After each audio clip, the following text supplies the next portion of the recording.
So Athena has been in this room once, and now we're going into the room again, and we're going to get her used to sounds and noises in the bottle pit.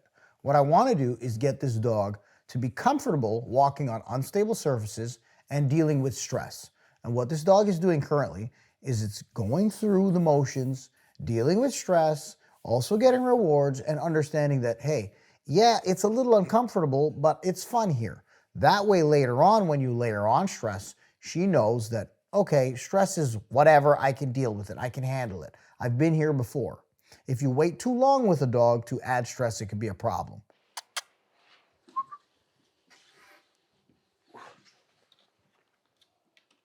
Good.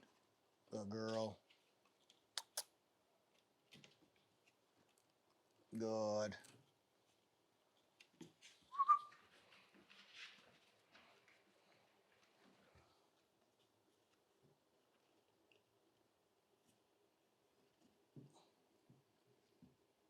Good. Good girl. Good. Good.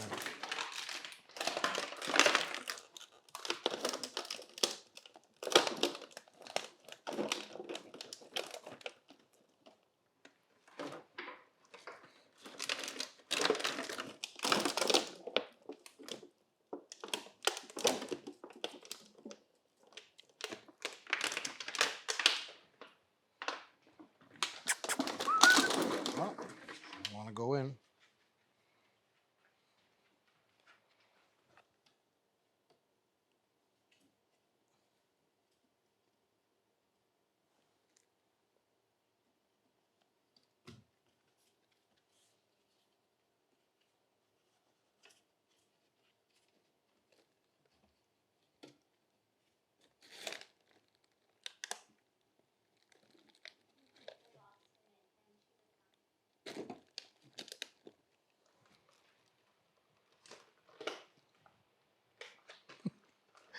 Good.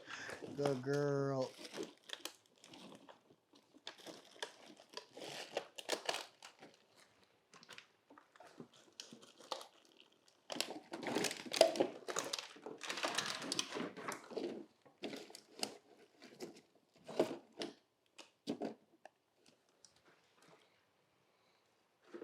Good. I'm going to let her hunt.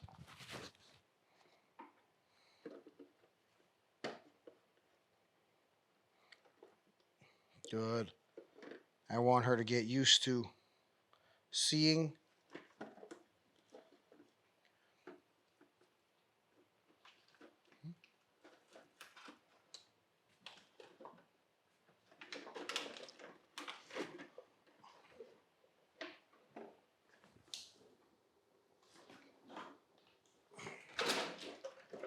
I want her to get used to the noises. I'm just going to be throwing treats in there so that she has to hunt and learn how to use her paws and get used to the noise and walking on weird surroundings. This is going to be good for her so that she's not weirded out by any surfaces. Oh, look, she wanted to walk out. Good girl. Good girl. Good.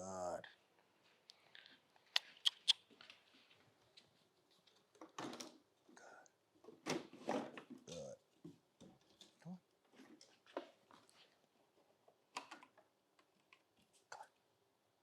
Yes.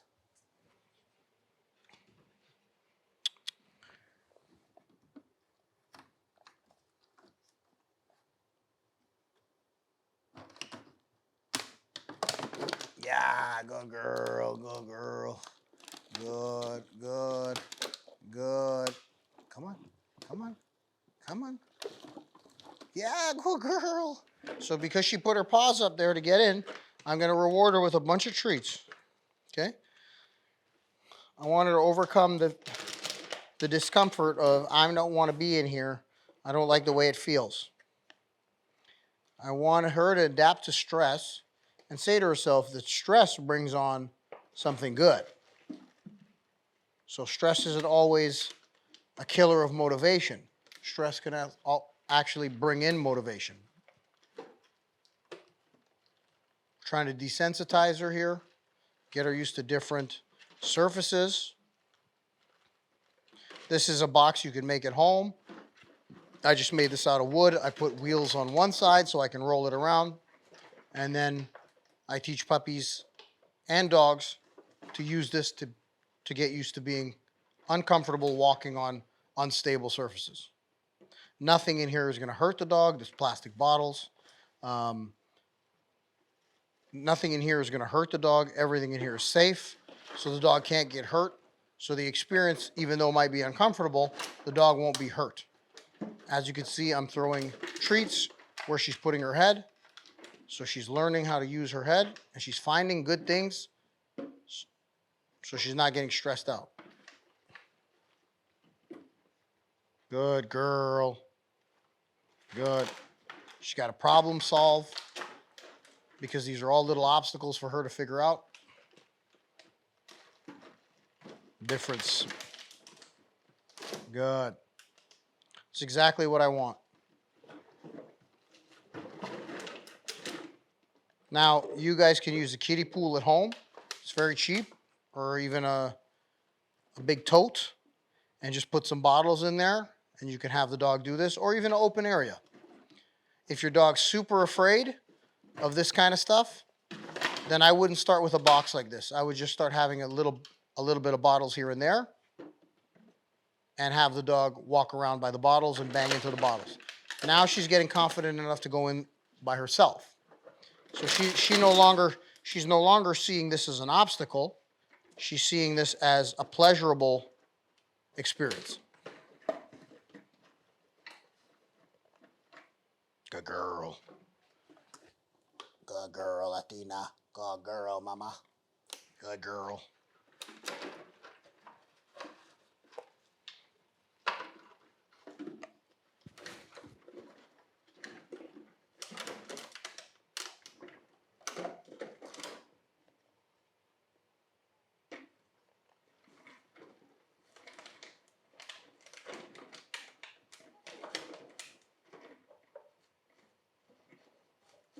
So she's getting her head under things. She's putting her feet on top of things. Very unstable surfaces. She's got a rummage.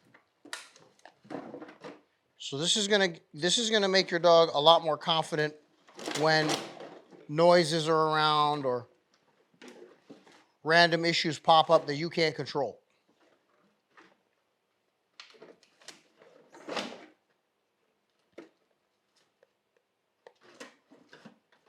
Good girl. Good girl.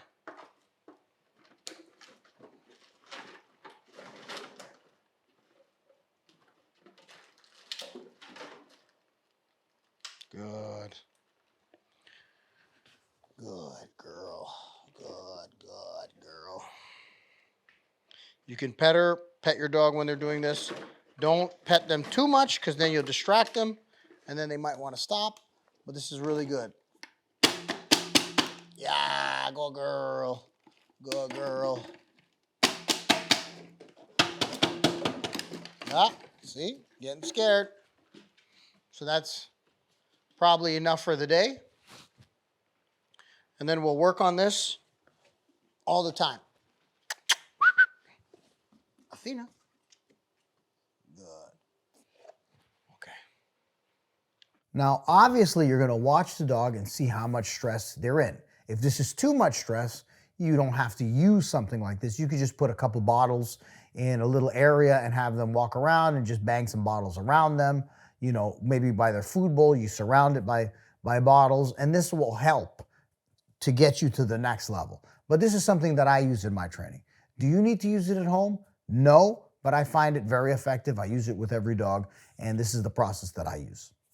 Now, you don't need to build a bottle pit. You can use Tupperware container. You could use a little box of some sort. You could put some 2x4s like I got here, 2x6s, and build a box. This is all very helpful and very cheap option. Just save some bottles and put them in a kiddie pool and feed the dog in a kiddie pool. And this potentially will help you out a lot with your dog and its confidence. So very important, when you end the session with the dog, you need to do a little bit of play, cuddling, some bonding, so that we're de-stressing the dog. That's basically your de-stress mode, is You stress them with training because they are stressed. It's not something they necessarily like yet. And when they come out of the training, you need to de-stress them. So that would be play, go outside, do their favorite thing, cuddle them, pet them, whatever the case is. Do a little bit of that when you're done. Don't just get out, yank them around, put them in the car and go home, or, lock them up in a crate or something like that. Don't do that after a session like this. You want to bond a little bit, take them out, do a little, it doesn't need to be long. It could be a minute, 2 minutes. Sit on the couch, pet them a little bit, and then put them to their crate or whatever you're going to do with the dog. But it's important that you do bond with the dog after. It's something that I've always done, and I've seen that it helps with our relationship, and it's de-stressing the dog.